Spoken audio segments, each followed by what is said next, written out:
Bonjour à tous, donc bienvenue pour cette session cet après-midi, ce workshop sur la partie manufacturing qui a été donc introduite ce matin. On est ensemble pour 2 heures. On va passer donc rapidement sur les différents points qu'on va pouvoir présenter. Auparavant, peut-être ce qui est très intéressant, c'est de... donc le sujet que je voudrais traiter aujourd'hui, c'est, on en a parlé un petit peu ce matin, c'est la continuité digitale de l'engineering, des cycles amont vers donc la production dans un contexte de planification industrielle. Donc tout d'abord, on est dans un environnement qu'on appelle Delmia, une marque chez Dassault Systèmes qui s'appelle Delmia, dans lequel on va pouvoir compléter les aspects ingénierie qu'on a développés dans l'environnement que vous connaissez peut-être un petit peu mieux, qui s'appelle CATIA. Et en fait, on va pouvoir créer de l'information, définir le process que l'on va mettre en œuvre, le simuler et le valider, et dans un dernier temps, évidemment, l'exécuter en temps réel. Et une des façons donc, de décrire ces environnements-là, c'est de créer ce qu'on appelle le jumeau numérique, non plus du produit, mais de l'environnement de production de ce produit. Donc c'est ce qu'on va voir au travers de cette présentation. Donc pour couvrir ces différents domaines, Dassault Systèmes a fait quelques acquisitions importantes ces dernières années. On retrouve en bas ce qu'on appelle le domaine digital manufacturing. J'ai l'habitude d'appeler ça le Delmia Canal historique. Donc c'était le Delmia que vous avez peut-être connu dans les environnements des 5. Et il y a quelques années, donc, Dassault Systèmes s'est de plus en plus développé dans ces environnements-là et s'est intéressé à ce qu'on appelle le MES, donc Manufacturing Execution System. Et dans ce domaine-là, fait 2 acquisitions majeures, donc Intersim, société américaine, et puis Apriso. Et ça couvre maintenant un domaine beaucoup plus complexe qu'on appelle le MOM, qui est un MES étendu, on va dire. En 2014, Dassault Systèmes a continué son acquisition dans le domaine de la supply chain avec l'acquisition de Quintic. Là, on va travailler sur les aspects un petit peu plus logistiques, supply chain, donc liés à l'approvisionnement dans les environnements de production. Et puis en 2016, donc l'acquisition de la société lyonnaise Hortems, qui était spécialisée dans les environnements donc, de planification et d'ordonnancement. Donc aujourd'hui, on va travailler sur je vous ai présenté principalement 2 environnements. On a choisi de présenter cet après-midi en 2 thématiques principales. Une thématique donc sur le digital manufacturing, on est dans un environnement plutôt manufacturier classique, dans le cadre de la 3D expérience. Et puis une partie plus spécifique sur la supply chain qu'on appelle SCPO, donc c'est la partie planification et ordonnancement. La partie MOM, aujourd'hui, on ne va pas la traiter parce que c'est une partie à part entière. Il aurait fallu l'après-midi entière rien que pour traiter ce sujet-là. Mais si c'est quelque chose qui vous intéresse, on est à votre disposition pour regarder ce domaine-là de façon plus particulière. Donc on travaille principalement sur ces 2 environnements-là. Donc voilà l'agenda que je vous propose aujourd'hui. Donc on va suivre un process de démo sur le digital manufacturing. Puis dans un deuxième temps, on fera le lien entre le planning, le process planning que l'on développe en amont, je vais vous expliquer ça, avec une boucle d'optimisation dans Hortems. Dans un deuxième temps, on va travailler plus sur les aspects Hortems, donc on aura une personne de la R&D qui va nous présenter donc, les nouveautés de cette partie-là. Donc c'est Jean-Louis de Rochelle qui est avec nous aujourd'hui, qui représente l'éditeur. Et puis en fin d'après-midi, enfin en fin de session, on aura un témoignage donc, de MCPP qui nous fera donc un retour d'expérience sur l'usage d'Hortems dans un domaine, vous avez eu quelques petites informations ce matin, dans le domaine plutôt de la chimie, avec Frédéric Gaborio qui nous expliquera donc en quelques mots les raisons pour lesquelles MCPP a fait le choix de cette plateforme et quel retour d'expérience.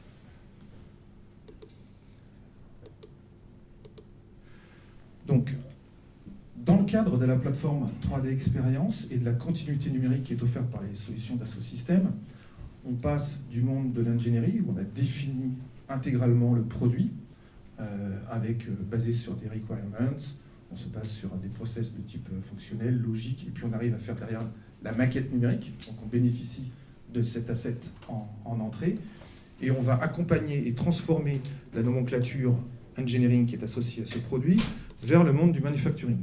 Et donc là, on arrive dans le monde du bureau des méthodes, où on va transformer donc cette nomenclature produit en une nomenclature qui va être fabricable. Donc on va introduire toutes les notions de production qui sont spécifiques à ces environnements-là, auxquels on va pouvoir donc derrière rajouter la partie gamme. Une fois qu'on a fait notre nomenclature, on va la transformer en différentes étapes qui vont correspondre chacune à des étapes de fabrication.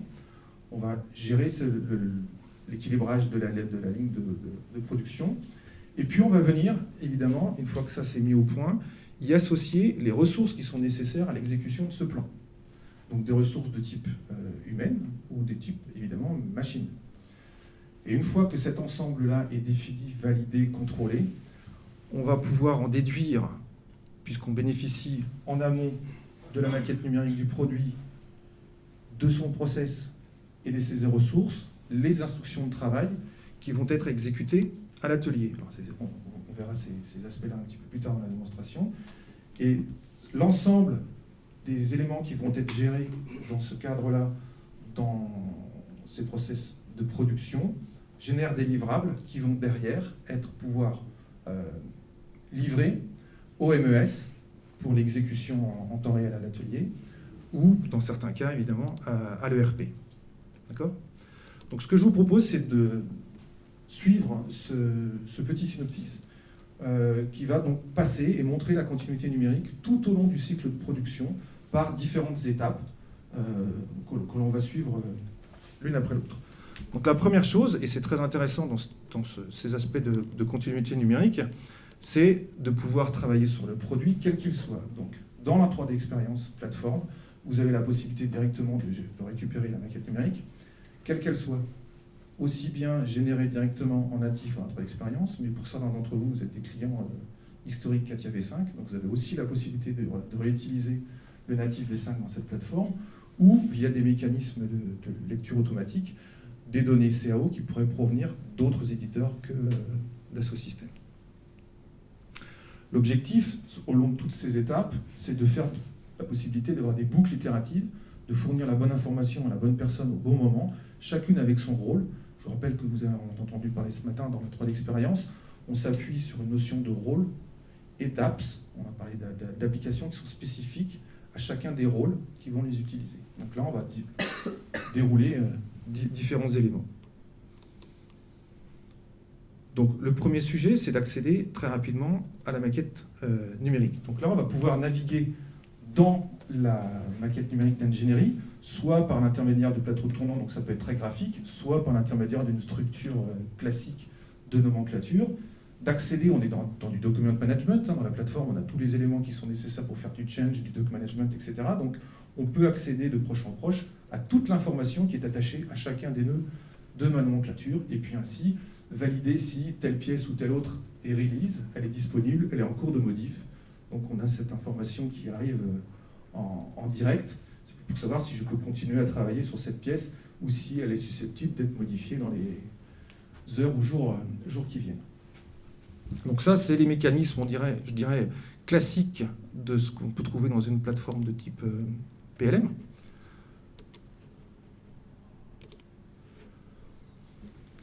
Et l'objectif, une fois que j'ai pu récupérer l'information qui m'intéresse, je peux la récupérer aussi en configuration. On a l'habitude de dire qu'on parle de nomenclature 150%, c'est-à-dire qu'on a toutes les options et variantes qui ont été définies par l'engineering et par des mécanismes de filtre. Quand j'arrive au bureau des méthodes, je vais pouvoir filtrer sur la configuration qui m'intéresse pour commencer à travailler sur le process afférent à cette configuration. Et donc, à partir de cette nomenclature, je vais lui donner un autre aspect, donc on va voir en démonstration ici, où je vais définir des sous-ensembles et je vais rajouter des informations qui sont spécifiques au process. Par exemple, dans le monde de l'automobile, on va travailler avec du kitting.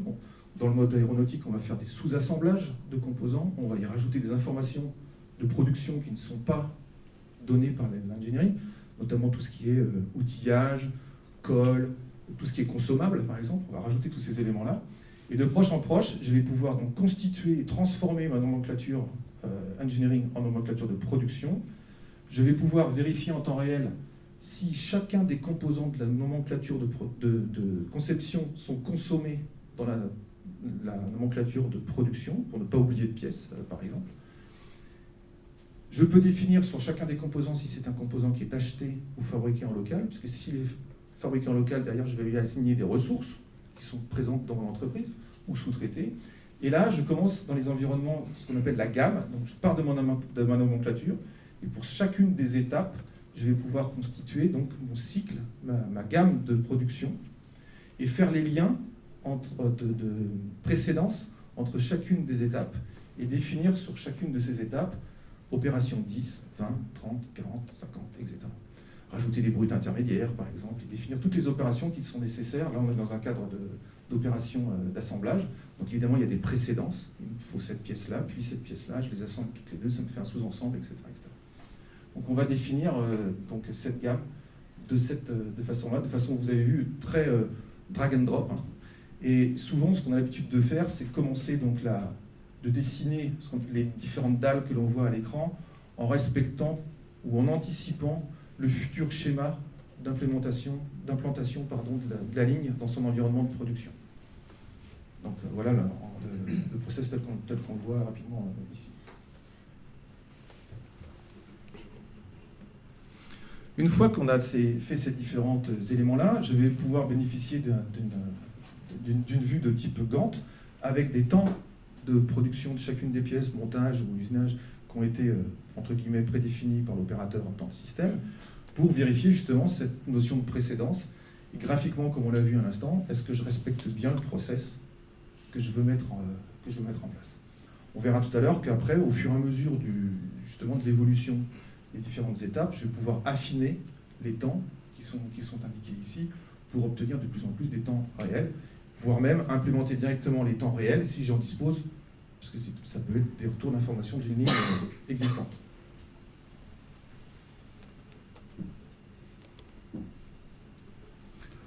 Une fois que j'ai donc défini ma ligne et mes différents composants, je vais pouvoir la mettre dans un contexte statique de production. C'est-à-dire que je vais mettre en œuvre mes différents moyens, mon process, dans son environnement de production. Donc là, on va importer le plan de mon usine. Donc c'est un import d'un fichier DXF dans lequel je vais pouvoir retrouver différentes informations d'encombrement. Et puis je vais pouvoir, sur ces encombrements-là, directement positionner des éléments 3D qui viennent d'un catalogue. Alors on dispose dans ces catalogues en standard chez Dassault Systèmes d'un certain nombre de palettes, d'armoires, de fences, là, les barrières de protection pour les aspects robots. On est dans un environnement paramétrique, donc je peux donner les dimensions réelles de ma palette.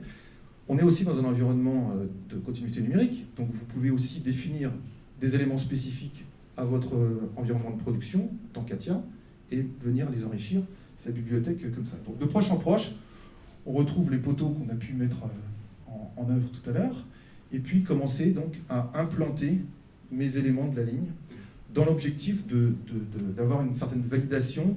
Est-ce que je peux mettre cette machine à cet endroit-là parce que ma prise électrique, mon réseau d'eau, mon réseau hydraulique, ou j'ai un poteau ici, si je dois faire manœuvrer des pièces, est-ce que j'ai l'encombrement nécessaire pour pouvoir le faire? On verra un petit peu plus tard qu'on peut faire des simulations 3D pour faire ce qu'on appelle des clash detection, des détections de collision, qui vont être utiles pour vérifier ces aspects-là avant de mettre en œuvre la ligne en mode réel. Donc là, on va assigner des tâches, comme on le faisait tout à l'heure, donc à ces différentes étapes. Je vais y associer des moyens, donc ça peut être des ressources humaines, comme on l'a vu là, ou des ressources techniques. Et puis, je vais pouvoir commencer à faire un certain nombre de simulations et d'informations qui vont être associées à ces différents composants. Donc là, en fait, de proche en proche, sur chacun des items de ma nomenclature, je viens rajouter de l'information spécifique à une ressource, à un composant, etc. Donc j'enrichis au fur et à mesure ma nomenclature avec des éléments 3D, dans un objectif évidemment derrière, de faire les simulations qui vont me permettre d'arriver à un résultat qui va être, entre guillemets, bon du premier coup. C'est ce qu'on va voir ici dans ces aspects de validation. Je vais pouvoir équilibrer ma ligne et faire un certain nombre de choses, ce qu'on appelle des what-if scénarios. Qu'est-ce qui se passe si je fais telle étape, si je bouge ma pièce de tel endroit à tel endroit, si je viens introduire un worker à cette place-là, etc., etc. Donc je vais pouvoir faire mes simulations.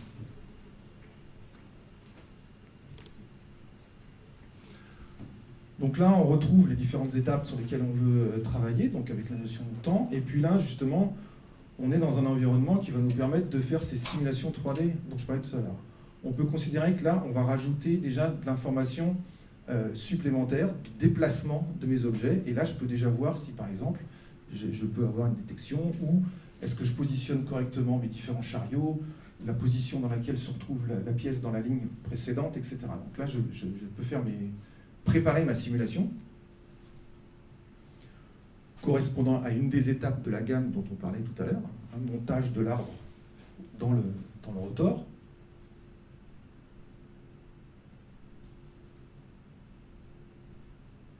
Et là, pour l'instant, je n'ai pas encore défini l'ensemble des moyens nécessaires pour faire cette opération. Vous voyez, évidemment, pour déplacer le réacteur qu'on vient de voir, ça nécessitera sûrement un pont roulant. De proche en proche, on peut rajouter de plus en plus d'informations pour arriver jusqu'à quelque chose de vraiment très proche. Et c'est ça l'intérêt du jumeau numérique, c'est d'avoir une copie numérique de la future ligne de montage réelle. Et dans un troisième temps, donc d'avoir un retour d'information de cette ligne de montage vers le jumeau numérique pour faire des scénarios de pilotage, comme on vient de l'indiquer. Donc on a fait la première ligne, c'est ce qu'on appelle la partie entre guillemets planification et validation. Et là on arrive justement dans les aspects livrables dont je parlais tout à l'heure. On va enrichir encore notre information par un certain nombre d'analyses qu'on va pouvoir faire tout au long de cette chaîne. La première, qui est assez utile, c'est tout ce qu'on appelle les fiches d'instruction. Vous avez vu tout à l'heure, on bénéficie de la maquette numérique du produit, on a toutes les étapes de la nomenclature qui ont été définies dans la gamme, donc les consommables, toutes les pièces qui seront utiles, les rivets que je n'ai pas forcément dessinés en amont, évidemment, dans la partie engineering, etc. Et donc, fort de toute cette information, je vais la structurer dans une fiche d'instruction, donc sur un process, répondant chacune aux différentes étapes 10, 20, 30, 40, 50 de ma gamme. Et à chacune de ces opérations, je vais pouvoir enrichir du texte, de la vidéo, des flèches, du son, et enregistrer comme des petites séquences de montage, des petits films qui vont derrière être après envoyés à l'atelier pour l'opérateur qui va donc exécuter, va avoir un synopsis d'informations pour exécuter sa tâche qu'on va voir dans quelques instants.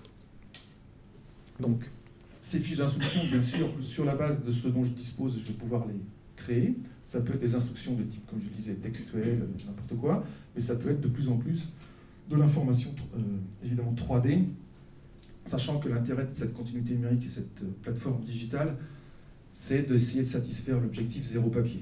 Donc de plus en plus, nos clients travaillent directement sur des aspects de cotation fonctionnelle, directement sur le modèle 3D, il n'y a plus de plan papier.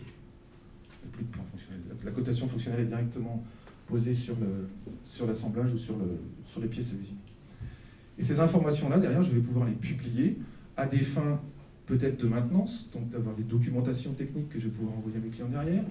Je peux exporter ça sur des formats de type HTML, sur des applications de type mobile. Donc de plus en plus, on voit arriver les tablettes dans les ateliers chez nos clients. Donc on va pouvoir bénéficier de cette information-là directement sur les tablettes, ou on peut bien sûr faire des rapports automatiques et imprimer ces informations-là, notamment quand c'est sous-traité.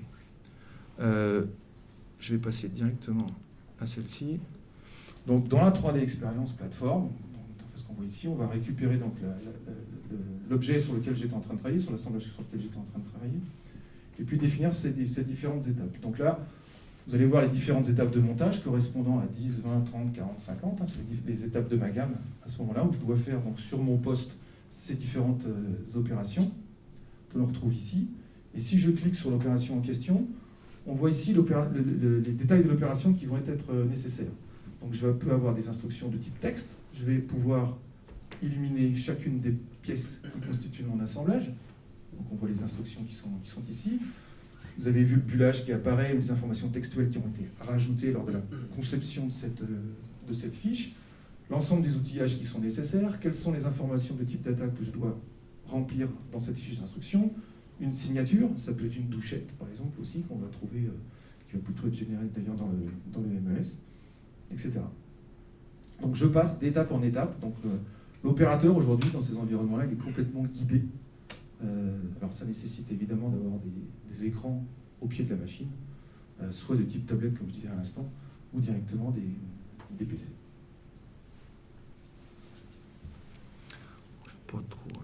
là-dessus.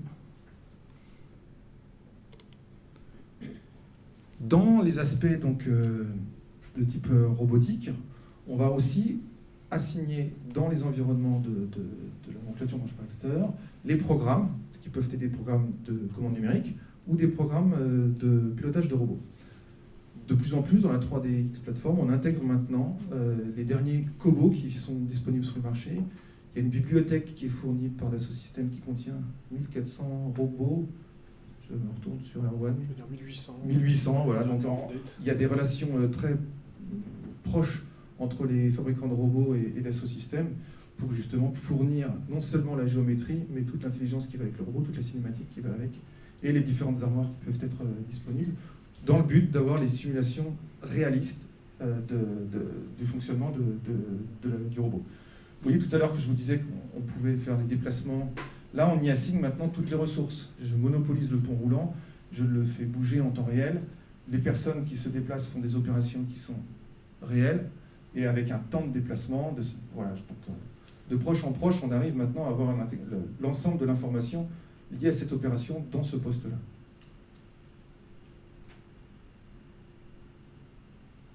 Là, c'est tout ce que permet les environnements donc, de type robot, manipulation de cobots, etc. Dans les aspects, tant qu'on y est sur les aspects ergonomie, sur le même poste de travail, on a la possibilité de voir exactement l'angle de vision de l'opérateur. Est-ce qu'il est gêné dans son opération par un poteau ou par un encombrement particulier? On a dans la bibliothèque de Mannequin toutes les informations de type normative pour les pénibilités, les maladies musculo-squelettiques. Donc vous voyez ici le squelette de la personne qui se déforme, et on a vu que ça passait en jaune. S'il le fait 15 fois par jour, peut-être que ça peut devenir embêtant. Donc il y a tout un... Là, il a été obligé de se baisser, peut-être que la table est trop basse pour attraper la pièce, peut-être qu'elle est trop lourde. Donc voilà, on travaille sur les aspects ergo au poste pour définir ces aspects-là. Et surtout, c'est très utilisé par certains de nos clients lorsqu'il est nécessaire d'exporter une chaîne de fabrication dans d'autres pays. Donc, ou d'introduire des nouveaux types d'opérateurs, notamment entre un homme et une femme. Évidemment, les capacités ne sont pas tout à fait les mêmes. Ça peut être des problématiques de taille, des problématiques de force. Et donc là, on va simuler justement, on l'a vu juste à l'instant, des clash detection, où là, on va avoir une pénibilité, parce que le bras est peut-être déjà un petit peu haut, mais si sur le même poste de travail, je fais travailler une femme qui est plus petite en taille, ça va commencer à générer des potentiels problèmes. Donc on fait toutes ces simulations-là, toutes ces analyses qui vont nous permettre de résoudre des problématiques en amont. Une fois que j'ai défini tout mon ensemble, je vais pouvoir faire ce qu'on appelle de l'analyse de flux, donc de faire fonctionner l'intégralité de ma ligne ou de mon poste de travail en temps réel, avec des données réelles.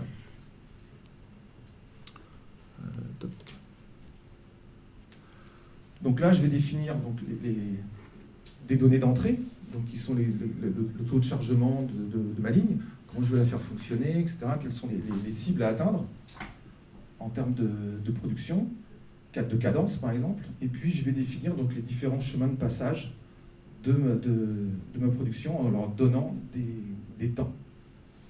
Et puis je vais lancer donc un nombre de cycles que je veux exécuter. Et on va voir donc toutes les étapes de ma nomenclature et de ma gamme qui vont s'exécuter telles que je les définis, une par une, l'un derrière l'autre, par rapport au temps que j'aurai défini.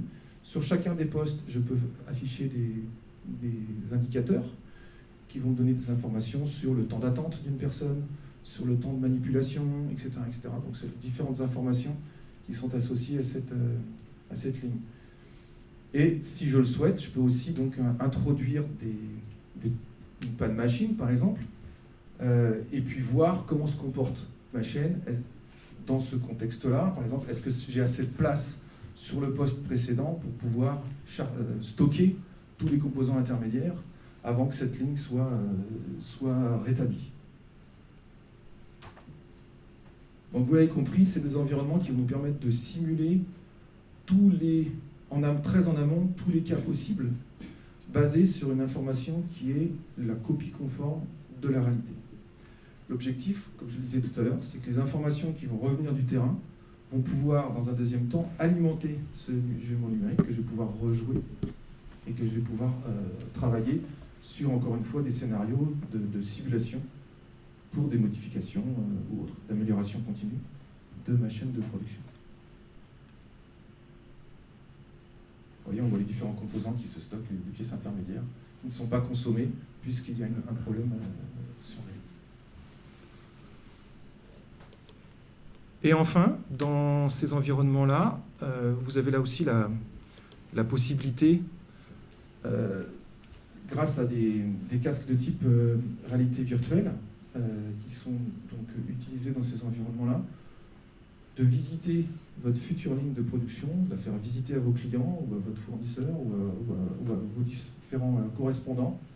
Et puis ça peut servir évidemment aussi en termes de validation d'un certain nombre de process qui vont être directement en immersion dans cet environnement de production.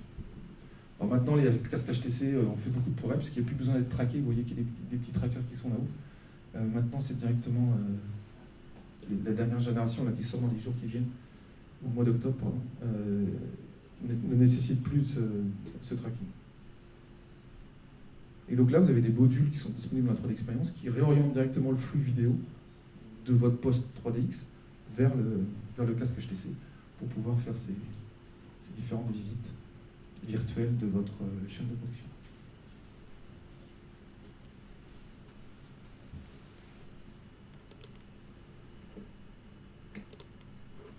Donc au travers de ce scénario, on est passé donc de la maquette numérique, quelle qu'elle soit, d'où qu'elle vienne, que ce soit la V5 ou de la 3D Experience. On a transformé cette maquette numérique en manufacturing bill of material, donc en partie qui va être exécutée derrière. Et donc jusqu'à la partie virtual reality, on a suivi donc, tout un cycle. On est toujours dans la même plateforme et on a simulé l'intégralité de notre process de production. Ce qu'on va pouvoir illustrer maintenant, et c'est mon collègue Florent Boyer qui va reprendre la main, c'est l'introduction de la partie optimisation, dont on a parlé tout à l'heure, dans ces environnements-là. Donc on va, très en amont, Florent va vous l'expliquer un peu mieux que moi, venir optimiser le process planning tel qu'on l'a fait. On va le rendre encore plus réaliste en introduisant directement une boucle de simulation qui va automatiquement m'optimiser ma gamme derrière.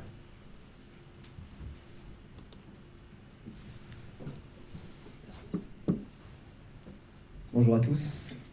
Donc en effet, maintenant, on va passer du cadran ouest, donc on était sur justement le jumeau numérique tel que Franck vous l'a présenté, au cadran est, donc du compact que vous avez vu de Dassault Systèmes, qui est toute la partie optimisation qui est représentée par Delmire Thames que je vais vous présenter.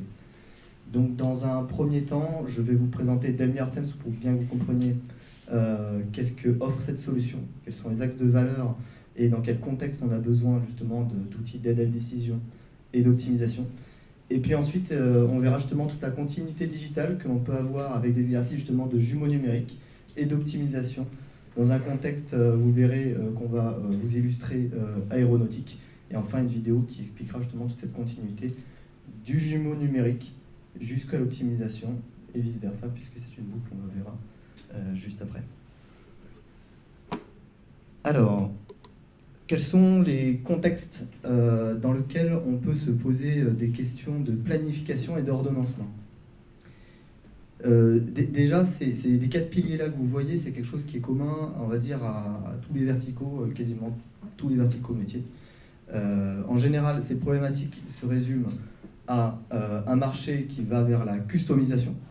Donc là où peut-être il y a quelques décennies, on faisait de la production de masse, et on va dire répétitive, on avait peut-être moins ces problématiques, on va dire, de Tetris et d'ordonnancement et de planification. Donc on se suffisait, on va dire, au visuel. Aujourd'hui, on a un marché qui est très drivé par la demande du client et surtout la customisation. Il n'y a pas une commande qui se ressemble, l'hétérogénéité aussi des commandes qui sont peut-être massives et d'autres qui sont peut-être unitaires. Donc on a vraiment des grandes et des moyennes et des petites séries, qui fait qu'on arrive à une certaine complexité. Deuxième pilier, le time to market. Je pense que ça parle à tout le monde, l'exigence du client, Compétitivité internationale, le fait qu'un client, quand vous adresse une commande ou une demande, attend une réponse rapide. Donc voilà, une mesure, par exemple, ici, 20% des clients attendent une réponse dans l'heure. Donc ça veut dire qu'il faut de la réactivité et bien entendu de l'exactitude et de la fiabilité. Et en général, quand on dit ça à un planificateur, à un ordonnanceur, ça commence à faire mal. Puisque là, forcément, la fiabilité, en général, on va voir que justement, le troisième pilier qui amène la complexité fait que c'est pas aussi simple de donner une réponse rapide et surtout exacte.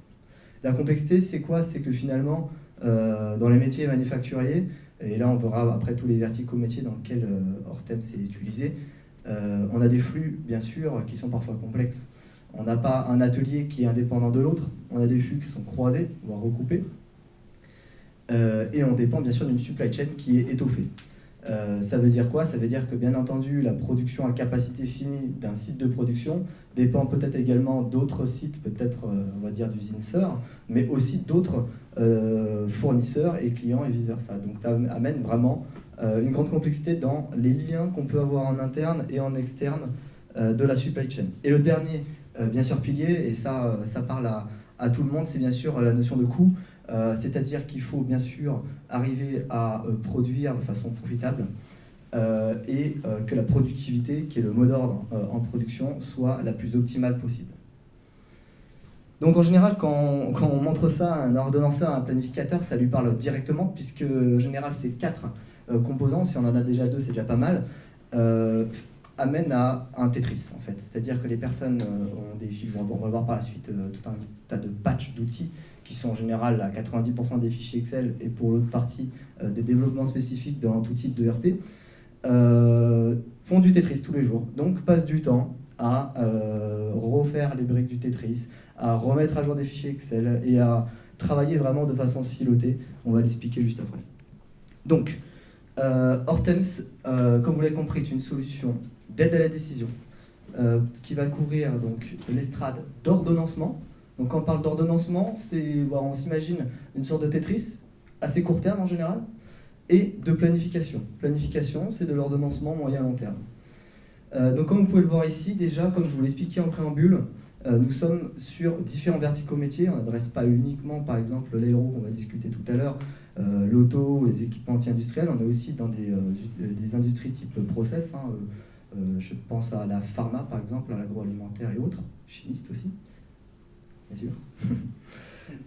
Voilà, et ces 3 différents boulettes vous montrent en fait les 3 moteurs d'optimisation qu'a Delmia Hortems pour justement aider à la décision, parce que d'ailleurs on verra qu'il y a un moteur d'optimisation qui va justement pré-mâcher le travail long et fastidieux aujourd'hui de l'ordonnanceur. Moteur d'lissage de charge en haut qui permet de faire des analyses, on va dire moyen-long terme.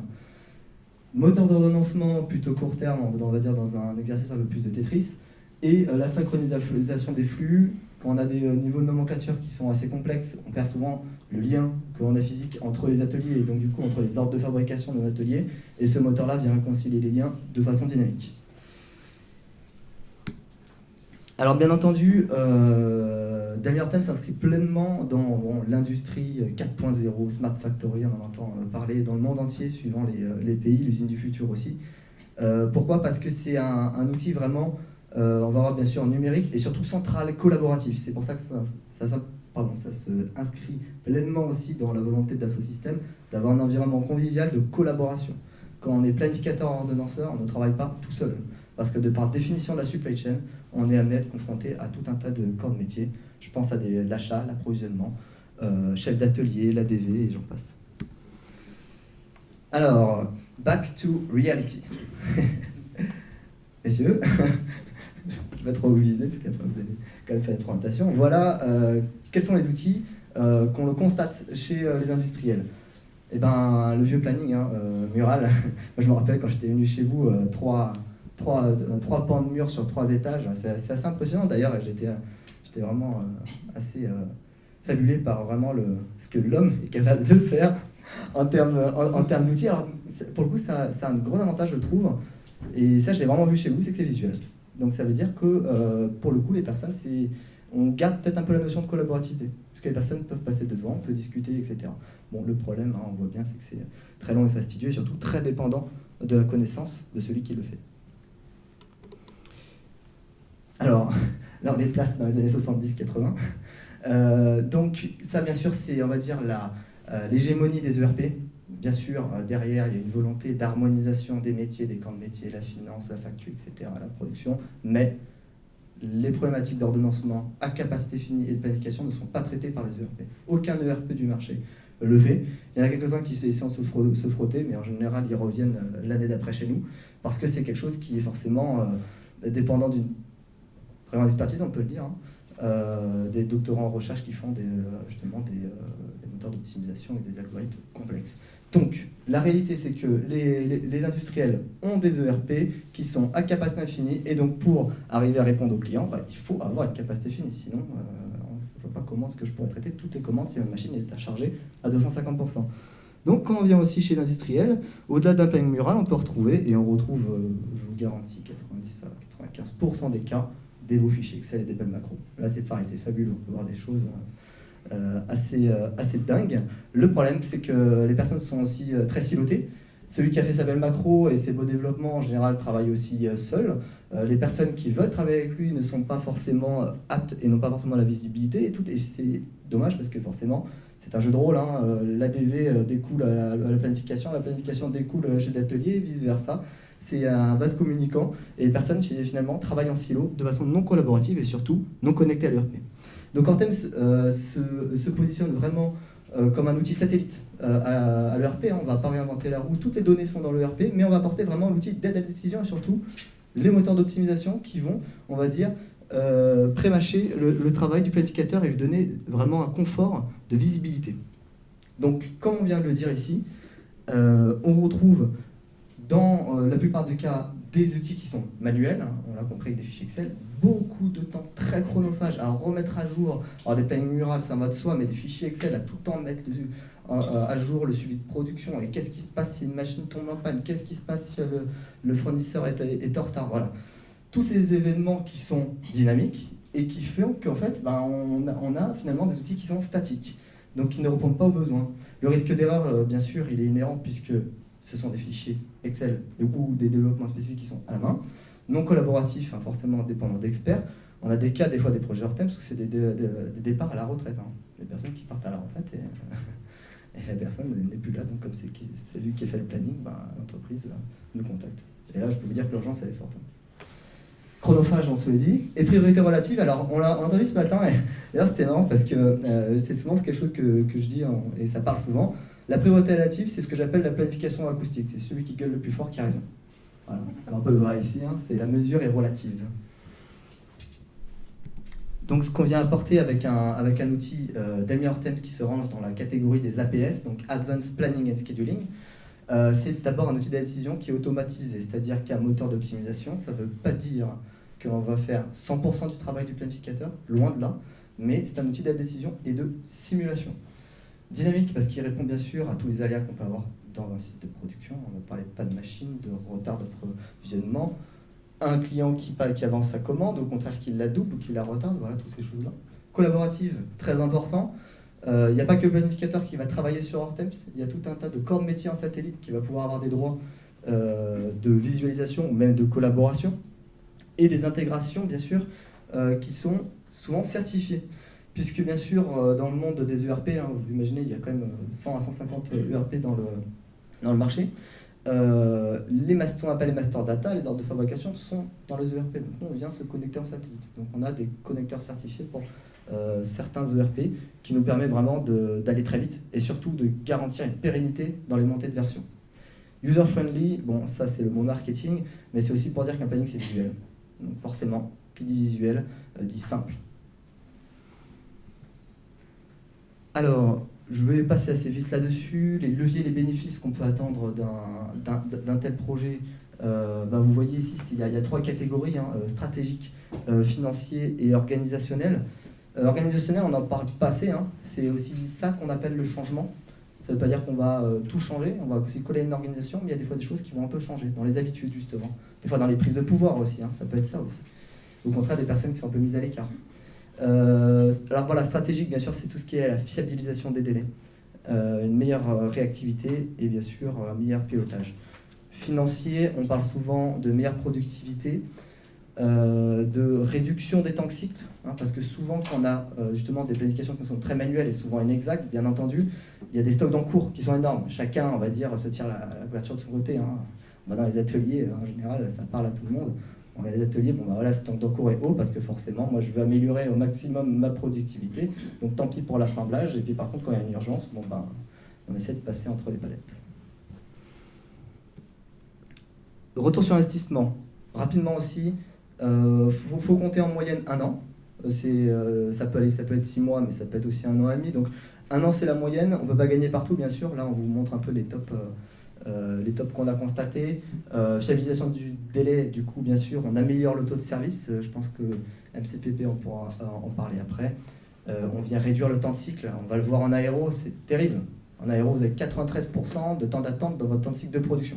Là, il y a un énorme levier à prendre. Également, bien sûr, quand on vient réduire le temps de cycle, on diminue les stocks d'encours. On est plus exact aussi au niveau des achats et des approvisionnements, parce que bien sûr, eux aussi tirent leur couverture de l'autre côté. Donc ça veut dire qu'ils amènent souvent trop tôt les matières, et puis quand il y a une urgence, c'est pas là. Donc bien sûr, là-dessus, il y a des leviers. Après, bien sûr, c'est à tout à chacun d'identifier ces leviers. Alors, Delmi Hortems, il peut être utilisé, on va dire, il y a 3 finalités.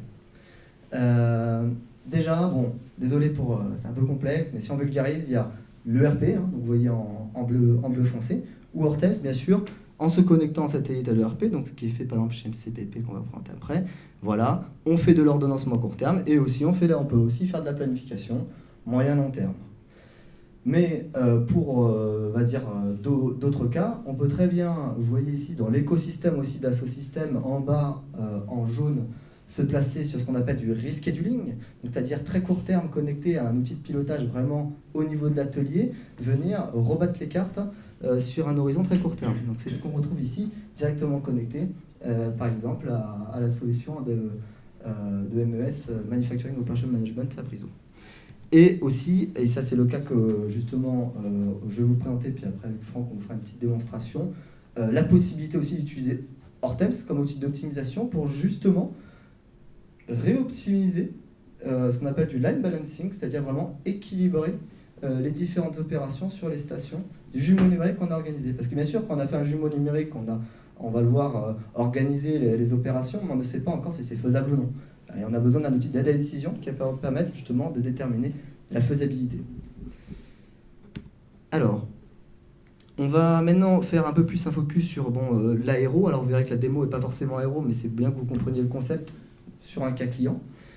Donc, dans l'aéro, Hortems au passage, bien sûr, est sur les 3 on va dire, grandes branches de l'aéro, c'est-à-dire tout ce qui est fabrication, primary parts, etc. On est également, bien sûr, au niveau, ce qu'on appelle la FAL, donc Final Assembly Line. On va le voir justement, où on n'est plus sur des problématiques d'assemblage avec justement des tacts, donc des stations successives, et également sur les métiers de type MRO, donc service après-vente, on va dire. Donc tout ce qui est, bien sûr, maintenance et repair. On va du coup s'intéresser au monde de la FAL. Alors, je vais juste vous montrer en préambule déjà quel est le scénario type que l'on fait, par exemple, chez Airbus, pour ne pas les citer. Déjà, donc pour faire le lien avec justement le jumeau numérique, bien sûr, dans le jumeau numérique, on va déterminer ce qu'on appelle le work plan, comme Franck a discuté. Donc en gros, je vais aussi vulgariser, mais un work plan, c'est un réseau d'opérations sur lequel on va déterminer les contraintes de précédence. Voilà, la gamme, visiblement. Ensuite, une fois qu'on a donc déterminé ces opérations avec ces liens de précédence, il faut déterminer aussi les ressources que l'on va utiliser. Donc on l'a vu, Franck l'a montré tout à l'heure dans la démonstration, on va dire voilà, tel opérateur avec telle compétence, etc. On peut aussi ajouter certaines contraintes, des contraintes peut-être des fois d'outillage qui sont peut-être à capacité limitée, indiquer qu'il y a des opérations qui peuvent être faites uniquement sur certaines stations puisqu'elles sont dépendant des points de levage, qui sont uniquement sur une station donnée physiquement. Et puis ensuite, on va, donc là on est bien, je vous rappelle, dans un contexte FAL, donc du coup on a des takt time. Il faut s'imaginer, vous allez voir un peu après par exemple un avion, qui passe sur différentes stations, donc une ligne avec différentes stations qui sont tactées. Le takt time étant déterminé par, bien sûr, la demande du client.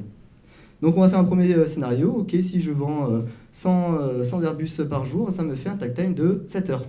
Donc 7 heures par station. Ok.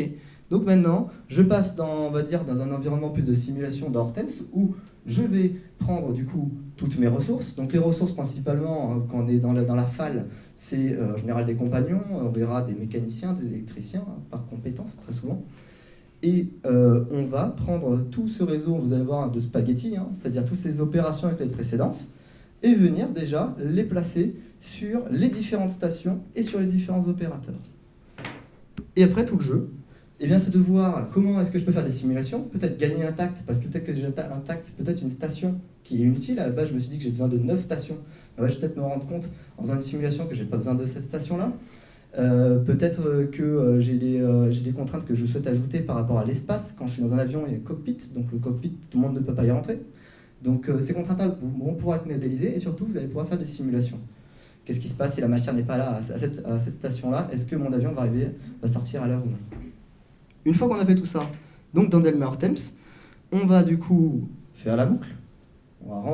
Toutes les données, bien sûr, de façon continue, vont être envoyées à donc, le jumeau numérique pour pouvoir maintenant avoir un plan structuré. Donc c'est plus un réseau spaghetti, mais c'est vraiment, on verra des opérations qui sont positionnées sur les différentes stations et sur les différentes ressources. Et si on s'aperçoit qu'on a besoin de plus d'opérateurs, de moins d'opérateurs, on va pouvoir le resimuler, le reprendre en considération. Parce que tout ce qu'on a fait dans le jumeau numérique, on l'a imaginé par rapport à notre connaissance, mais après il faut bien sûr le challenger. Voilà, et puis ensuite on va faire un processus de validation, et puis c'est pareil, après on peut reboucler encore une fois. Qu'est-ce qui se passe? Il y a une reconfiguration de l'avion, ça peut être du 3D, mais ça peut être aussi des nouvelles versions, etc. Et on se repose les mêmes questions. Qu'est-ce qui se passe si la demande elle change? Si je suis obligé de serrer un peu le tact pour produire plus, et je refais une boucle comme ça, de façon fluide et surtout simultanée. Donc, si on regarde un peu justement ce qu'on a fait dans le cas de Airbus et hélicoptère, alors là j'ai mis un avion, c'est plutôt Airbus qu'hélicoptère, leur cas ici précis c'était plusieurs stations, donc plusieurs tailles, avec une seule ligne. Donc il faut s'imaginer un hélicoptère qui passe par 9 stations, d'accord, successives. Donc eux, déjà leur premier challenge c'était de valider la faisabilité du standard de line balancing, c'est-à-dire le standard qui était déterminé dans le jumeau numérique, mais il fallait ensuite, une fois que la conception était là, s'assurer, avant même de lancer la production, que c'est faisable, et si oui, à quelles conditions. Mettre en place ensuite l'organisation nécessaire pour supporter la demande, ça va sans dire, c'est-à-dire il faut les opérateurs au bon endroit, il faut aussi prendre des contraintes d'espace, comme je l'ai dit, des contraintes d'outillage, etc. Donc on est sur des problématiques d'optimisation, d'utilisation des ressources, principalement des opérateurs positionnés sur les différentes stations, avec des compagnons ici qui ont aussi des expertises, mais également des polyvalences. Les outillages, on en a parlé, des zones d'accessibilité, c'est le fameux cockpit. L'enchaînement, bien sûr, dans l'assemblage, comme je vous l'ai dit, il y a des réseaux de précédence. On ne peut pas forcément, je ne sais pas moi, faire la peinture si on n'a pas commencé l'assemblage, par exemple, de l'aile. Donc toutes ces choses-là qui font qu'en fait, on va voir toutes ces contraintes qui sont modélisées dans Hortemps. Et justement, leur gros challenge aussi, c'était que la production ne suit pas l'équilibrage qui était élaboré par les process planners. Donc les process planners, ceux qui travaillaient dans le jumeau numérique, ils imaginaient quelque chose avec des fichiers Excel, on va voir par la suite, ils passaient un temps énorme, et la production n'avait aucune confiance, et en fait à chaque fois, les chefs de station en décidaient autrement. Donc il y avait vraiment, on va dire, un énorme silo entre les gens qui avaient imaginé la conception et ceux qui étaient réellement en production. Donc, la solution, c'est que bien sûr, on a utilisé Delmar Temps avec son moteur d'ordonnancement à capacité finie. On va le voir justement dans la petite démo qu'on va co-animer avec Franck. Une connexion bidirectionnelle avec Digital Manufacturing, donc le jumeau numérique et Hortemps, avec des contraintes qu'on a déterminées. Et surtout, je vous le rappelle, Hortemps en tant qu'outil de simulation et d'aide à la décision. Vous allez le voir dans la démonstration, on fait que ça. Ok. Alors, le résultat pour eux, il était assez conséquent. Ils ont supprimé une station. Donc là, vous pouvez imaginer, je crois que dans leur cas, de mémoire, ils avaient 9 stations. Ils sont passés à 8. Le retour sur investissement était assez rapide pour eux. Aussi, ils passaient leur temps 2 semaines à faire le planning, à prendre tout ce réseau spaghetti, à faire des Tetris avant pu finir, etc. Passer 2 semaines. Avec Hortems, une demi-journée. Le temps de cycle du coup, de la sortie d'avion a été réduit et donc du coup les stocks en cours forcément diminuent puisqu'on a moins de stations. Meilleure collaboration entre les équipes du process planning et justement les équipes justement de production puisqu'il y avait une réelle confiance. Quand on utilise un outil de planification, ça parle à la production. Voilà, là je vais passer aussi rapidement. On a d'autres contextes sur lesquels Hortems aussi peut être utilisé. Donc là je vous ai parlé d'un cas spécifique sur un bus hélicoptère. Donc on avait une ligne et plusieurs stations. Mais on peut aussi avoir d'autres cas. On a plusieurs lignes, une station, plusieurs lignes, plusieurs stations. Et donc Hortems répond aussi à ces enjeux-là, conjointement avec le jumeau numérique du Digital Manufacturing. Voilà, donc je passe assez vite. Les gains aussi qu'on a vus chez certains d'autres clients. Ils avaient dimensionné du coup 2 électriciens au lieu de 4, parce qu'ils s'aperçurent qu'il y avait personne qui faisait rien, hein, donc forcément des gains. Et puis bien sûr, là c'est pareil, des simulations de ressources, de reconfiguration en une demi-journée au lieu de X semaines. Donc là c'est pareil, de même des gains qui sont significatifs. Je vais laisser Franck commencer, parce que vous l'avez compris, ça commence par le design, hein, ça commence par la conception et les process. Donc on va commencer sur cette partie-là, et puis ensuite on va s'occuper de la partie optimisation. Donc là, on va revoir une partie du process qu'on a vu tout à l'heure dans les explications précédentes de ma présentation.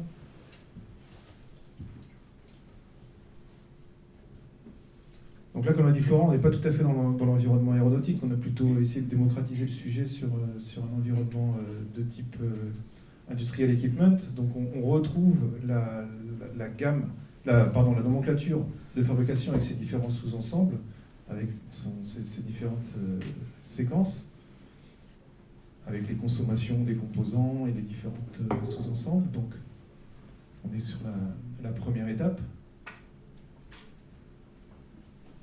On extrait donc la gamme que j'expliquais tout à l'heure, et on va voir justement, on va créer ce que disait Florent tout à l'heure, donc les différents spaghettis, là, donc les liens de précédence dans les différentes étapes que j'ai décomposées par rapport aux composants qui constituent cette ligne de montage. Donc, comme on l'a fait tout à l'heure, donc de façon, voilà, on est sur des propriétés de timing. Là, vous voyez, on rentre le temps que j'avais montré tout à l'heure. Donc on va voir le Gantt dont on parlait. Et puis là, il y a donc tous les liens de précédence qui arrivent donc entre les différents sous-assemblages. Donc là, on est déjà dans un environnement qu'on qualifie d'assez complexe, hein, en termes de lignes. C'est déjà quelque chose d'assez conséquent en termes de charge. On va donc maintenant, comme on l'a vu tout à l'heure aussi, assigner les différentes ressources qui sont nécessaires à l'exécution de cette gamme. Donc là, on recherche associé à cet environnement-là. Donc là, on va consommer un poste d'électricien sur cette opération, qui va être associé à telle part, telle pièce, tel assemblage, tel sous-assemblage. Et on va définir donc différentes relations que l'on va amener dans le système, donc notamment avec des objets de type Hortems, ça c'est le plan qu'on trouvait tout à l'heure.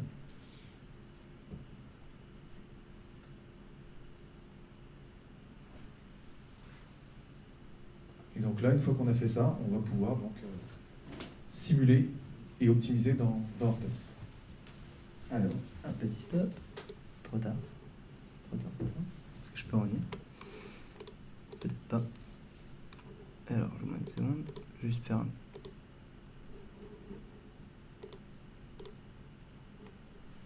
On va revenir à ça. Non, on va pas vouloir faire.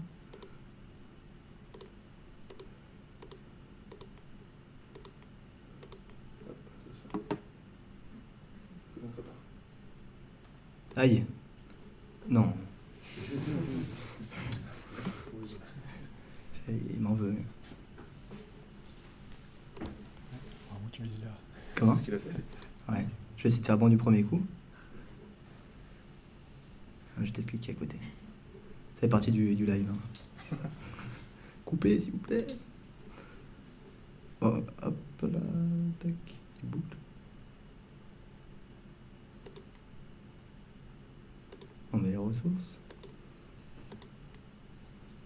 Et on arrive maintenant dans Hortems.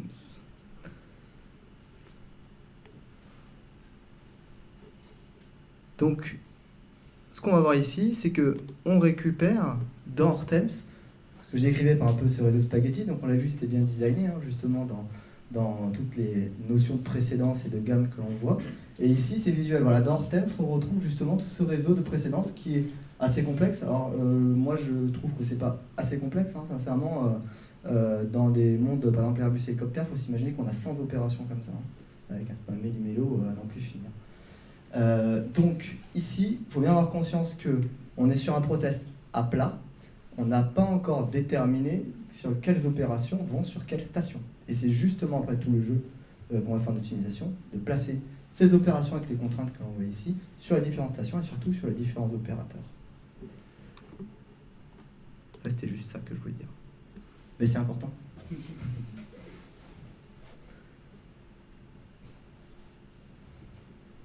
Ensuite, comme on vous l'a dit, on va du coup faire une première simulation, on va mettre un takt time sur la station. Allez, on se dit on est 14 heures. Donc chaque station aura 14 heures pour faire pardon, je vais le refaire. L'avion va avancer tous les 14 heures sur chacune des stations. Et ensuite, on va simuler ça dans Hortems. Ok, maintenant, je reviens ici. Alors, je vais faire un petit stop sur mon Gantt. Donc dans Hortems, voilà, vous voyez des premiers écrans Hortems. Vous voyez ici à gauche toutes les stations, donc 10, 20, 30, 40, 50, 60, les étapes. Et ensuite, tous les opérateurs. Donc on voit qu'on a principalement des électriciens et des mécaniciens.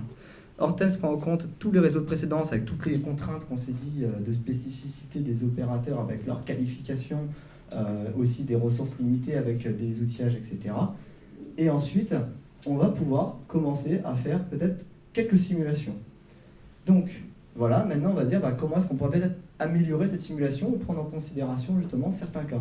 Donc là on va revenir dans Hortems et puis on va se dire ok, par rapport donc, à cette production-là, montre-moi le chemin critique. C'est ça qui est intéressant. Donc là on voit le chemin critique et on va se dire est-ce que je pourrais pas peut-être bouger une opération. Par exemple celle-là qui est sur l'électricien, est-ce que par exemple je ne pourrais pas le mettre sur une station d'avant, parce que peut-être que j'avais une contrainte, je sais pas, d'outillage, etc., qui était peut-être que j'avais pris en considération, mais qui est peut-être pas forcément justifiée. Donc là, je vais peut-être le mettre sur une station d'avant. Je relance le moteur d'ordonnancement, et voilà. Là, je constate que j'ai économisé une station, directement en simulation. Alors ensuite, on va refaire une simulation, on va faire plein de simulations. On divise le TAC par 2, donc on va être on va en sentir 2 fois plus des avions. Donc maintenant, on passe à 7 heures. On revient sur l'écran qu'on avait tout à l'heure. Donc bien sûr, là, vous voyez, les tacts sont plus serrés. On fait passer, on voit que c'est très tight, hein, mais ça passe. Donc là, on fait la même articulation. On regarde le chemin critique. On va se dire, ok, sur le chemin critique, qu'est-ce qu'on pourrait bouger? Alors, voilà. Là, on va se mettre sur, justement, un déplacement d'opération. Je prends cette opération-là sur le mécanicien. Est-ce que je pourrais pas le mettre sur, par exemple, un autre? Ah, tiens, sur l'autre station, parce que peut-être que j'avais pas la matière, donc c'est passé d'une station à l'autre. Et bien là, on peut voir qu'en faisant ça, eh bien, l'avion sort en retard. On a besoin d'une station en plus. Donc là, catastrophe. Parce qu'on voit bien quand c'est tout un réseau de méli-mélo qui fait qu'en fait ça ne passe pas. Donc là, je simule avant même qu'est-ce qui peut se passer si jamais je viens avoir un retard d'une matière ou un opérateur qui se pointe. Alors là, par exemple, vous voyez l'électricien, on voit qu'il fait uniquement une opération. Donc est-ce qu'on a vraiment besoin d'un électricien ici? Ben non, regardez. Il n'y avait qu'un réseau de précédence, donc là on a économisé au bilan un électricien sur la station 20, parce qu'on n'avait pas besoin de cet électricien, il n'y avait pas de grande dépendance, et on a aussi économisé une station. Donc une fois qu'on a fait ces simulations-là, eh bien, on va sauvegarder le planning tel qu'on l'a fait, on va comparer nos simulations, sauvegarder le planning, et envoyer ce work plan en process plan au jumeau numérique. Alors, si tu veux, Franck, je peux continuer, ce sera plus simple. Donc ici, process plan à plat, rappelez-vous, hein, ici il n'y a pas les stations et on ne sait pas encore sur quel opérateur, etc. Quand on vient reprendre justement les données qu'a fait Hortems, voilà, en un clic, on a donc le work plan à plat qui est maintenant en process plan. Process plan, donc vous voyez différents rectangles, donc ça c'est les stations, on a positionné toutes les opérations, vous voyez c'est le petit logo là, sur les différentes stations. Et sur les différentes stations, on sait combien d'opérateurs, vous voyez, mécaniciens, on a besoin, et ceux pour lesquels on n'aurait pas besoin aussi. Et donc là, à partir de cela, eh bien, on peut venir voir justement la cohérence d'Hortemse par rapport à ces simulations, et on peut peut-être venir rechanger, peut-être venir rééquilibrer des électriciens qu'on n'avait pas besoin, ou au contraire ceux pour lesquels on va peut-être augmenter le nombre de personnes. Voilà. Et donc, à partir de cela, on a un plan qui est ce qu'on appelle load balancé, alors désolé pour l'anglicisme, qui est équilibré globalement par rapport à toutes les contraintes. Et ensuite, on n'a plus qu'à valider ce process plan pour qu'une fois qu'on a validé ce process plan, qu'on puisse être serein justement sur l'enchaînement ensuite en production des différentes opérations qui sont réalisées sur les stations. Voilà. Et donc ça, c'est un process itératif parce qu'il peut y avoir des reconfigurations, comme je vous l'ai dit, qui viennent, et on peut faire ça. Alors, eux passent une demi-journée pour justement le faire dans cette continuité digitale. C'est rare aussi, c'est d'avoir nos clients qui témoignent avec nous sur leur succès. Donc j'en profite aujourd'hui de la présence d'MCPP pour justement leur demander de nous faire un petit retour sur votre expérience de choix et d'usage de la solution Hortemse chez vous. Donc j'accueille Frédéric Gaborio et je le remercie par avance pour cette intervention. Merci. Bonjour à tous. Donc Frédéric Gaborio, MCPP France. Alors moi je suis planificateur sur le site de Tifauge en Vendée. Donc moi je suis un opérationnel, donc je n'ai pas forcément trop l'habitude de ce genre de présentation, donc vous excuserez si je bafouille ou si je ne suis pas très clair dans mes explications. Donc n'hésitez pas à intervenir ou à poser des questions, ce sera peut-être beaucoup plus simple. Donc ça c'est le beau planning Hortemse actuel. Je ne vais pas vous faire la même présentation que mon collègue ce matin, même si ça ressemble un petit peu. MCP France, filiale de MCC, Mitsubishi Chemical Corporate, 42 000 salariés dans le monde, 20 milliards de chiffre d'affaires. MCPP France, alors voilà, nous fabriquons des granulés. C'est pas très sexy, on voit pas trop à quoi ça sert, mais bon, des granulés qui servent à différentes applications. On va voir un peu plus tard. Voilà nos différentes implantations dans le monde pour le site MCPP. MCPP, c'est 1000 salariés avec plusieurs sites en Europe. Le site de Tifauge qui est ici en Vendée, le principal site de production pour la partie européenne. Après, des sites R&D, etc., des bureaux de vente. Pour le site de Tifauge, 2 ateliers de production distincts, donc 2 planificateurs, 14 lignes de prod pour une capacité de production de 40 000 tonnes à peu près. Et un labo R&D aussi. Au niveau des applications, principalement celle de gauche pour l'automobile, toutes les pièces intérieures, les couvercles d'airbag, les dépôts au niveau du tableau de bord, aussi des câbles pour l'automobile, pour l'électroménager, pour le bâtiment, et le dernier, tout ce qui est construction avec du profilé, différents profilés, des joints de fenêtres, du tuyau, électricité, pas mal de choses. Et puis des choses aussi plus exotiques.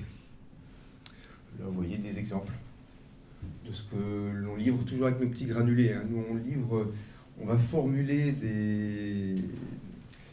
une matière plastique qui va être compoundée, qui va être faite sous forme de granulés. Ce sont nos clients qui vont extruder des profilés ou qui vont injecter des petites pièces, comme là pour de l'électricité, là sur une pièce automobile aussi, là, du câble, des couvercles d'airbag, etc. On voit des profilés de volets, mais des semelles de chaussures, des accessoires de piscine, des jeux, des différentes choses d'électroménager, des soft touch, des choses de ce style. On va voir après notre magnifique planning. Flamboyant en parlait tout à l'heure, il se moquait un petit peu. Il a peut-être exagéré, il ne faisait pas 3 pans de mur, il en faisait au moins 2, mais c'est vrai qu'il faisait à peu près toute la hauteur. C'est à peu près ça, non, mais c'est tout à fait ça. C'est à force de raconter. Ouais, tout ça. Mais non, il était vraiment énorme, c'est vrai qu'il était gigantesque. Et au fil des années, il avait tendance à s'agrandir quand même, puisque l'activité étant de plus en plus importante, nous arrivions parfois jusqu'à 12 semaines de délai. Et malgré ce qu'a dit mon collègue ce matin, c'est pas 500 fiches, mais on a dépassé les 900 fiches au planning. Donc 900 fiches au planning, on se rend vite compte que quand il y a un problème sur une machine, un problème humain, de disponibilité d'opérateurs, de livraison de matières premières, enfin tout ce qui peut arriver, production normale, ça fait beaucoup de fiches à bouger, et rien que de le mettre à jour au quotidien, c'était très long. Alors les modifications pour des urgences, il fallait qu'elles soient urgentes. Je devais passer entre 2 et 3 heures par jour à le mettre à jour, tous les jours. Bon, je ne vais pas faire le final tout de suite, mais avec Hortem, ça doit passer quelques secondes à minutes, c'est très très rapide. Donc il y avait un fort besoin pour la modification de ce planning. Je ne sais pas si on le voit après, voilà, il est en bas, il est magnifique. Il n'est pas entier, hein, il manque des morceaux. Il n'est pas très très chargé, là, j'ai souvenir d'avoir plus chargé que ça. Chaque fiche étant imprimée via SAP, notre ERP, chaque fiche étant une ligne de commande qui une fois transformée, nous donnait un ordre de fabrication. Chaque machine, donc une machine de production, donc commençait un petit peu plus tôt, elle suivait tout son cycle ici, et un peu plus loin, elle repartait par en bas, etc. Donc vous pouvez avoir plusieurs centaines de fiches par machine, donc chaque impact ici faisait bouger toutes les fiches, nous faisait bouger manuellement, donc on devait recalculer, alors on mettait des petits pavés de couleurs pour indiquer si on avait des arrêts de maintenance, des productions à ne pas démarrer avant telle date, enfin tout ce qu'il peut y avoir au niveau ordonnancement sur le planning. Donc, comme il a été dit par pas mal de personnes, le souci sur ce genre de planning, alors l'avantage c'est qu'il est visuel, tout le monde voit s'il est très chargé ou pas chargé, ça c'est facile à voir. En même temps, il n'est pas visuel du tout parce qu'on ne voit rien du tout. Moi j'ai vu des tas de personnes venir au planning, puis prendre une fiche, la regarder, ah oui c'est là, puis après, je mets où? Je sais plus. Sauf que nous, ben après, oui, mais où? Ben, on va leur mettre par là. Voilà. Alors, c'était un planning qui était dans la tête du planificateur, qui avait à peu près, qui faisait ce qu'il pouvait pour essayer d'avoir en mémoire toutes les informations, savoir s'il planifiait correctement ou pas, les réceptions des matières premières, essayer d'anticiper. Il notait des petites choses, on ne voit pas, mais il y avait des petits points fluo à droite, à gauche. Alors, il voulait-il dire quelque chose sur les fiches, on les levait, il y avait des choses écrites dessus. Le remplacement du planificateur devenait de plus en plus compliqué. Moi, j'avais du mal à prendre des jours à être absent, puisque mon collaborateur, pour me remplacer, commençait à souffrir un petit peu. Et bon, moi, je ne vous parle pas de la vision à long terme ou moyen terme. On a une vision en termes moyen terme, mais en même temps, cette vision donne juste le fait qu'on soit chargé ou pas chargé. On ne connaît pas vraiment la charge dessus, hein. On n'est pas capable de la mesurer. Donc ça, c'était notre ancien planning. Excusez-moi, même sous Excel, vous avez pas essayé de faire un truc juste basique? Non. Historiquement, on était resté un planning des années 50. C'est bien. Non, on n'avait que sur...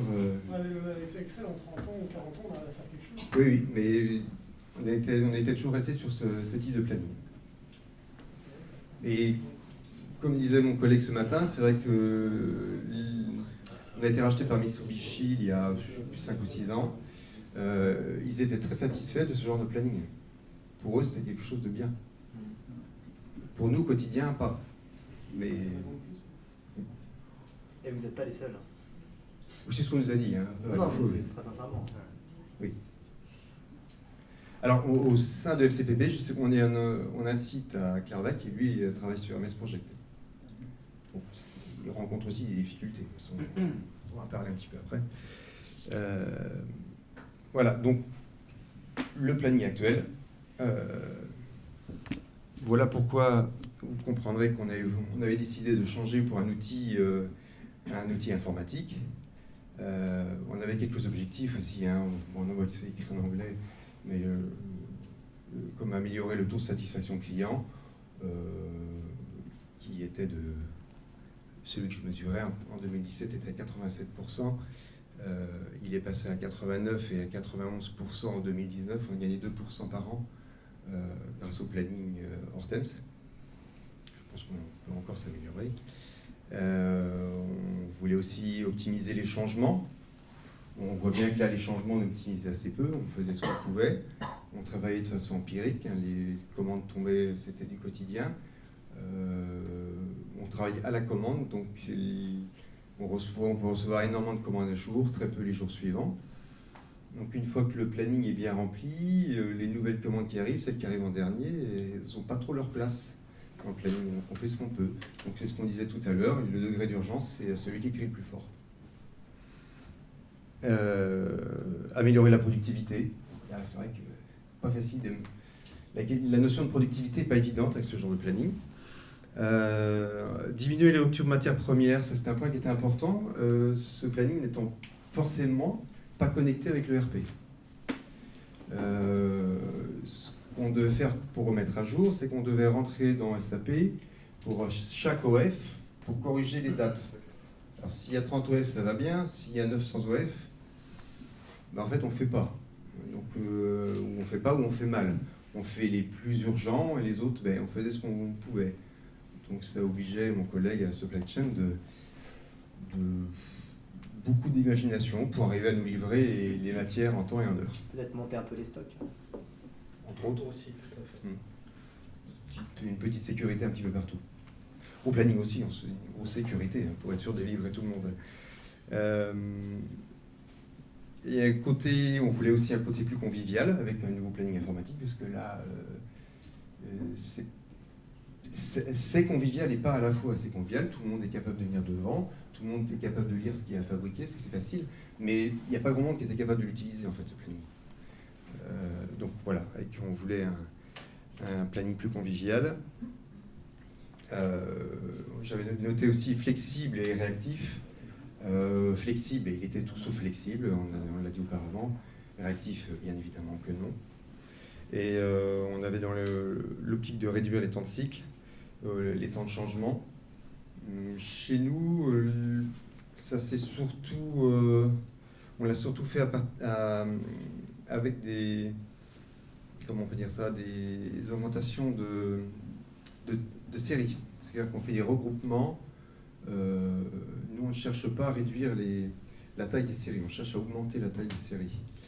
Nos temps de nettoyage entre chaque série sont très importants et impactent beaucoup la productivité de l'atelier. Donc on voulait un outil qui nous aide à regrouper selon nos critères, selon des critères des contraintes d'ordonnancement. Et c'est ce qu'on demandait à Hortems. On voulait un planning donc informatisé qui était interfacé avec SAP, forcément, puisque c'était surtout pas le cas auparavant. Voilà pour les objectifs. Bon, je ne vais pas vous montrer le planning Hortems, vous l'avez vu auparavant. Ça, c'est ce qui existe maintenant avec toutes nos lignes de fabrication et notre charge.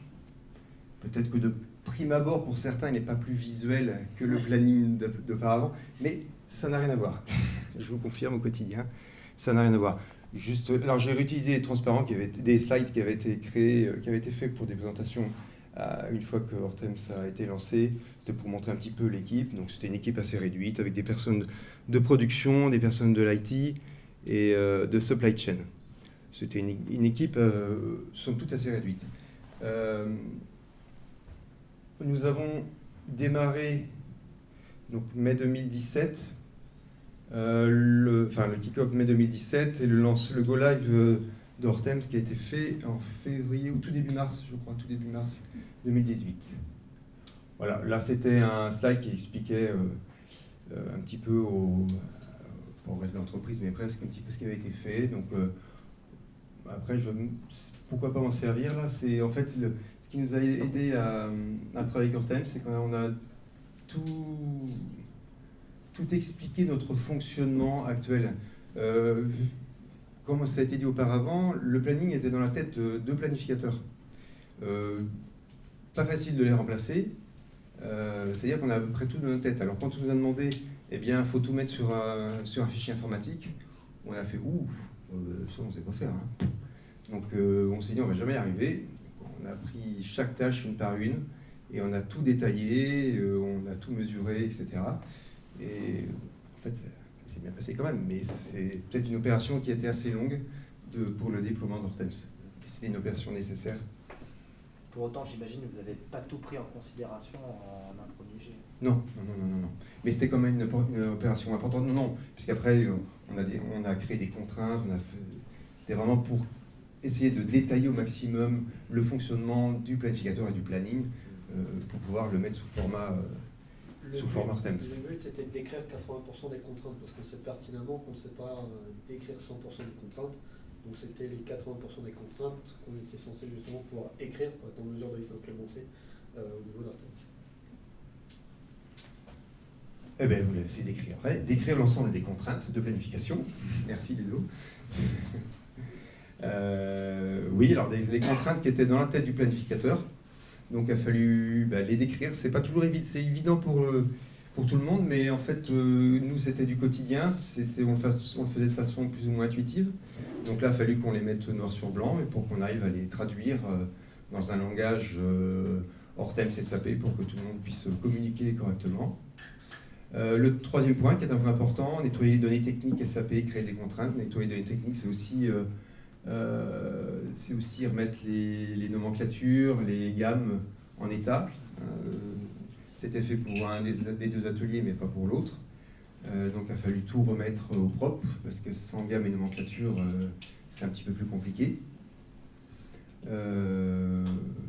Ensuite, préparer des tâches annexes. Oui, ça nous a permis aussi de modifier un petit peu notre façon de travailler dans les ateliers. Des choses qui sont positives aussi. On n'a pas forcément travaillé de la même façon avant Hortems qu'après Hortems. On a pu s'améliorer sur certains points, et en s'appuyant sur Hortems, de par comme tout était manuel auparavant, on a informatisé des déclarations d'opérations à différents niveaux sur des postes qui n'étaient pas informatisés du tout, par des opérateurs qui n'étaient pas informatisés non plus. Donc ça a été pas mal. Il y a des choses qui ont été plus ou moins simples, mais ça nous a bien fait avancer. Que ce soit au niveau du suivi de l'atelier, des entrées en stock, entrées en stock ou consommation matières premières. Là, c'est pour exploiter le planning, ça c'est une certitude. Travailler sur les interfaces avec SAP. Alors là, je parle au monde IT qui n'est pas présent aujourd'hui, mais eux, ils ont énormément aimé travailler avec Hortems, avec les BAPI. Alors, Laurent Boyer expliquera mieux que moi ce que c'est que les BAPI, pour aller plus vite au niveau d'Hortems. Oui, alors c'est un peu le point que j'avais montré sur les interfaces qui sont certifiées. Alors dans le monde d'SAP, la complexité c'est le mot d'ordre. Donc justement les fameuses BAPI, c'est leur modèle, on va dire, d'export. Certains ont des fichiers plats, eux c'est des BAPI sous forme de web service. Et donc on a un connecteur certifié qui permet justement de se connecter de façon native, donc de ne pas dépendre directement d'équipes qui seraient spécialistes SAP, puisque vous n'êtes pas spécialiste SAP, nous non plus. Néanmoins, le connecteur certifié permet de se connecter de façon native, de monter en version en version. C'est-à-dire que par le choix aussi du connecteur, je pense que c'était peut-être différenciant vis-à-vis peut-être de la concurrence existante. Oui. Quand j'avais fait la ça a été un choix. Hein. Ça a fortement appuyé dans le choix d'Hortems, c'est le fait que vous utilisiez les BAPI qui nous faisait gagner un temps très important. Voilà, gain de temps et surtout de pérennité et de robustesse. C'est-à-dire que derrière, SAP, vous avez une montée de version. Le moment où on a une montée de version dans un environnement aussi complexe, on ne veut pas dépendre de l'éditeur d'un côté, d'Assaut de l'autre. Donc avec un connecteur certifié, on fait l'un dans l'autre et c'est natif et ça se fait de façon fluide au fur et à mesure des montées de version. Voilà pour les. Voilà, ce qu'a apporté l'outil, ce qu'apporte et ce qu'a apporté, mais c'est toujours en cours, bien sûr. Planning ergonomique et convivial, oui, pour nous il est très ergonomique, il est très facile à utiliser. Quand je vous disais tout à l'heure que le collaborateur qui me remplace avait beaucoup de mal à me remplacer, c'est la même chose pour le planificateur. Pour venir ici, nous sommes absentés 2 jours. J'ai fait un point de 10 minutes avec lui pour le planning Hortems, il ne l'avait pas vu depuis 15 jours. 10 minutes suffit, il a fait le tour, il n'a pas de problème, j'ai pas de souci. Il l'a très vite pris en main. Vous avez gagné en sérénité. Énormément. Et quelquefois, je viens voir les planificateurs, c'est à peine ils tremblent. Parce qu'il faut savoir, vous l'avez vécu justement avant, c'est extrêmement responsabilisant et bon, si la personne n'est pas là, ça peut poser un grand nombre de problèmes. J'imagine que les congés devaient être limités. Les congés étaient parfois compliqués, puisque mon collaborateur avait tendance à souffrir beaucoup des remplacements. À la fin, il n'arrive même plus à me remplacer. Il y avait presque un point de non-retour. Quand vous parliez tout à l'heure du départ à la retraite, c'était pas la même chose, mais on en revenait à peu près au même niveau. Il était temps de changer. Facilité de mise à jour, avec un planning mural, il y a pas trop de drag and drop, on prend un OF, on le pose plus loin, on regarde ce qui se passe, on change de ligne, c'est instantané, c'est très très bien. Pour nous, c'était magique. On avait découvert quelque chose. Visibilité sur plusieurs semaines, sur plusieurs mois, sur plusieurs années, ça dépend jusqu'où vont les OF, on a une très bonne visibilité, bien évidemment. Simulation des besoins clients, on utilise beaucoup la simulation, nous, on a parfois des demandes clients, on a la demande client, on n'a pas forcément la commande qui vient derrière, mais il faut la positionner pendant plusieurs jours au planning, le temps qu'il y ait des discussions, etc., qui se fassent au niveau du prix, et différentes conditions. Donc on crée des OF entre guillemets manuels, des OF fictifs qu'on va laisser sur le planning pendant plusieurs jours. Et ces OF sont liés à des productions qui ont déjà été... Donc ils ont une nomenclature et ils correspondent à un OF réel, si on veut les par là, mais il n'existe pas, il n'y a pas de commande derrière. C'est nous qui l'avons créé. Il ne vient pas des SAP, il ne remontera pas dans SAP, il vit sa petite vie juste dans Hortems. Il est juste là pour prendre de la place. Ça nous a beaucoup aidé, puisque c'était quelque chose qu'on utilisait très souvent. Et beaucoup plus simple que l'ancien système. On arrive à le faire sur l'ancien planning. Mais là, il vit aussi avec le planning. Il a les contraintes réelles qui sont liées à sa référence. Mais c'est nous qui l'avons créé, il n'existe pas dans SAP. Donc ça, c'est quelque chose qui était assez important pour nous et qui fonctionne très bien. Statut d'avance-retard. J'aurais pu faire une photo, ça aurait été bien. Avec Hortems, on arrive très bien à voir le statut d'avance-retard des commandes. Auparavant, c'était pas très simple avec 900 fiches sur le planning, c'est écrit un tout petit dessus la date de départ de la matière. Il fallait faire d'innombrables réunions avec les services logistiques et commerciaux pour savoir si on était en retard ou pas en retard, régulièrement pour les départs des camions. Là, il suffit de regarder. Quand c'est en vert, c'est qu'on est bon en délai. Quand c'est en orange, il va falloir s'en occuper rapidement. Quand c'est en rouge, c'est qu'on n'a pas été très bon. Donc c'est très visuel et très facile à gérer au quotidien. Insertion d'événements, voilà, c'est quelque chose aussi pour nous qui était très rapide à faire. On peut très facilement insérer des temps d'arrêt. Il nous manque une personne, on a des arrêts planifiés, etc., etc. Tout ce qui arrive dans la vie normale en production. Projection des stocks matières premières, très important. Auparavant, on n'avait pas de connexion avec le RP. Donc les ordres qui étaient les plus proches au niveau des dates, on les modifiait manuellement dans SAP pour que ça puisse correspondre, pour que le service Supply Chain Appro puisse vérifier un petit peu, parce que ça valait ce que ça valait. Maintenant c'est fait instantanément, dès que la connexion avec le RP se fait. Donc, toutes les dates sont forcément bonnes dans SAP, ce qui doit grandement aider les approvisionneurs pour faire des livraisons correctes en quantité et en temps. On a pu diminuer sensiblement, je n'ai pas les chiffres, mais les ruptures, c'est quelque chose qui est devenu très très rare maintenant. Interfacer facilement avec SAP, bien évidemment. Il y a une remontée quotidienne entre SAP et Hortems et une autre dans l'autre sens. Une remontée d'informations qui se fait dans les deux sens. Qu'est-ce que j'avais noté d'autre? Moi, je vous ai parlé du taux de satisfaction client qu'on a amélioré de 2% depuis début 2017, chaque année de 2%. Pour l'instant, on est rendu à 91%. Après, il y a aussi des actions qu'on peut mettre en place hors Hortems pour l'améliorer. Amélioration de la productivité, on a calculé une amélioration de la productivité notamment de l'atelier où je suis de 5%. C'est pas une paille. Bon, tout n'est pas lié à Hortems. Hortems, c'est plutôt dans ce cas-là, était un facilitateur. C'est-à-dire qu'on avait mis aussi en place des groupes de travail, on a essayé d'améliorer certaines choses. Mais sans Hortems, c'était plus compliqué. Avec Hortems, tout de suite, ça ouvre des perspectives. On peut plus facilement faire des regroupements, recroiser on a une visibilité, on voit tout de suite ce que l'on fait. On fait des options, on essaye, on annule, on recommence. Et ça nous a permis de nettement améliorer notre productivité. J'avais aussi noter aussi le gain de temps, ça a été noté ce matin, gain de temps du planificateur. Deux planificateurs, ça fait que 2 personnes, mais nous on a gagné entre 20 et 30% de notre temps par jour pour faire des tâches qu'on ne faisait pas. On peut faire d'autres choses maintenant, on fait partie de différents groupes pour des projets ou des choses comme ça, ou de faire des tâches annexes qui n'étaient pas faites maintenant, qui n'étaient pas faites auparavant. On a gagné un temps assez important, hein. Ça fait quand même 2 à 3 heures par jour qui ont été gagnées. Et ça nous a permis aussi de faire une standardisation des plannings, puisqu'auparavant, comme c'était dans la tête du planificateur, chacun fonctionnait comme il pouvait ou comme il voulait, peut-être un peu des deux. Et à la mise en place d'Hortems, on a fait ce qu'on appelle, ce que Hortems s'appelait la journée du planificateur. Donc c'était une décomposition d'une journée type de travail pour être en adéquation avec Hortems. C'est quelque chose qu'on a monté ensemble. Et en fait, ça nous sert toujours de base. Alors, au début, c'était noté sur un papier, on le regardait bien tous les matins avant de faire ça correctement. Maintenant, on le fait tout à fait naturellement. Et c'est toujours fait au quotidien, que ce soit l'un ou l'autre planificateur, que ce soit les backups, c'est les personnes qui nous remplacent au planning. Tout le monde fonctionne de la même façon, ce qui est beaucoup plus simple pour nous pour remplacer au planning. Il n'y a pas de souci particulier. Tout le monde travaille de la même façon et d'une façon naturelle.